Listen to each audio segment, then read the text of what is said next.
Hello friends, lockdown, गर्मी और hair fall काफ़ी अजीब कॉम्बिनेशन है ना, लेकिन फैक्ट है। इन दिनों मेरे पास हेयर फॉल के बहुत ज़्यादा पेशेंट बढ़ गए, तो मैंने सोचा आपके साथ शेयर कर लूँ कि इसका क्या रीज़न हो सकता है। जनरली जब लॉकडाउन अनाउंस हुआ था तो सबसे पहले क्या बंद हुआ था? मेड का आना, यानी डोमेस्टिक हेल्प अगर आपके घर पे नहीं आ रही है तो सबसे पहले सारे काम आपको करने पड़ेंगे, जिसमें झाड़ू पोछा भी शामिल है। और जिस दिन से झाड़ू पोछा आपने करना शुरू कर दिया, आपको ये रियलाइजेशन हो गया कि घर में बाल बहुत है, यानी हेयर फॉल की समस्या बहुत ज़्यादा है। और ये हेयर फॉल की समस्या आज की नहीं है, शायद कई महीनों से या कई सालों से चलती आ रही है, लेकिन आज आपको ये दिखाई दे रही है और इस समय आप इसकी ट्रीटमेंट करना चाहते हैं। तो देखिए, एक बात आप सबसे पहले समझ लीजिए, अगर शैम्पू 100 रुपए का है या 1000 रुपए का, फिर भी हेयर फॉल सेम होता है। यानी सिर्फ शैम्पू बदलने से इसका सोल्यूशन नहीं होगा, इसके लिए इंटरनल ट्रीटमेंट बहुत ज़्यादा ज़रूरी है। तो पहले जानते हैं इनके रीज़न क्या है।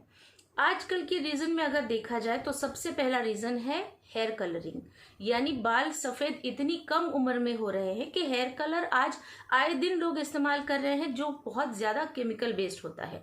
साथ ही साथ हेयर एक्सपेरिमेंट्स, यानी स्ट्रेटनिंग करना, कर्ल्स करना या कलर्स लगाना, जेल लगाना, बहुत सारी चीजें हैं जिसकी वजह से ये हेयर फॉल बहुत ज्यादा हो रहा है।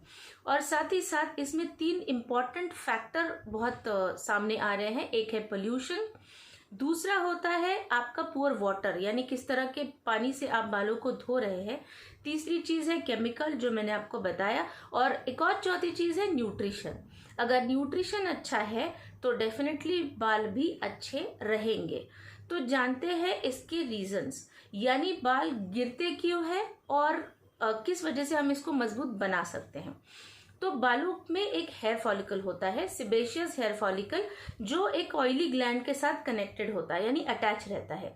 और इस ऑयली ग्लैंड के द्वारा एक सेक्रेशन होता है जिसे हम कहते हैं एक फैटी सिबम, जो आपके हेयर फॉलिकल का न्यूट्रिशन करेगा, बालों का भी न्यूट्रिशन करता है। लेकिन जब समर है, गर्मी है, इस गर्मी में बहुत हीट और स्वेट होता है, तो बालों में भी बहुत सारी स्वेटिंग होने की वजह से वहां पर एक चिकनापन हो जाता है, जिसकी वजह से डस्ट को अट्रैक्ट किया जाता है। अगर डस्ट आपके बालों के जड़ों में चिपक जाती है तो हेयर फॉलिकल्स बहुत वीक होने लग जाते हैं, वो आपके बालों का न्यूट्रिशन नहीं कर पाते हैं।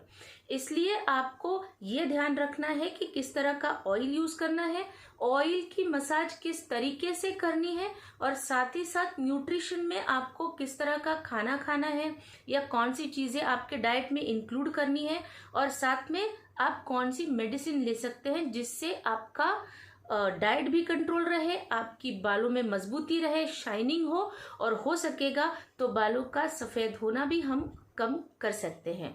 तो अगले वीडियो में हम जानेंगे कि बालों में ऑयल किस तरीके से लगाया जाता है, कौन सा तरीका सही है जिससे बालों में न्यूट्रिशन मिले और बालों की ग्रोथ भी अच्छी हो। आपकी जो भी कमेंट है, आपकी जो भी क्वेरीज है, आप नीचे कमेंट बॉक्स में देते रहिए, ताकि हम आपको समय समय पर अच्छी तरह से गाइडेंस देते रहे और हम हमारी इस लॉकडाउन को एक सही इस्तेमाल करते हुए हम हमारे बालों का ख्याल रखें, और आगे फ्यूचर में किस तरीके से हमें बालों पर न्यूट्रिशन बढ़ाना है इसके बारे में भी जानेंगे। Thank you.